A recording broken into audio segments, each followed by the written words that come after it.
Sindh high court ने वज़ीर आला सिंध समेत पूरी काबीना की तनख्वाह बंद करने का हुक्म दे दिया।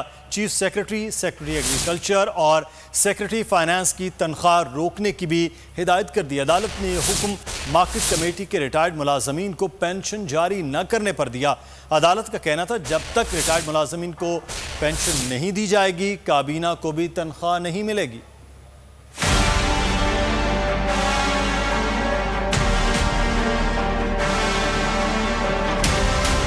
Sindh high court Sukkur bench का बड़ा फैसला, वज़ीर आला सिंध समेत पूरी काबीना की तनख्वाह बंद करने का हुक्म दे दिया। चीफ सेक्रेटरी, सेक्रेटरी एग्रीकल्चर और सेक्रेटरी फाइनेंस की तनख्वाह रोकने की हिदायत जारी कर दी गई। अदालत ने यह हुक्म मार्केट कंपनी के रिटायर्ड मुलाजमीन को पेंशन जारी न करने पर दिया। सखर बेंच में समाअत के दौरान सुहेल खोसो एडवोकेट पेश हुए, मौक़िफ़ अपनाया। अदालती अहकामात पर भी रिटायर्ड मुलाजमीन को पेंशन नहीं दी जा रही। एडिशनल एडवोकेट जनरल ने अदालत से मजीद मोहलत की इस्तदा की।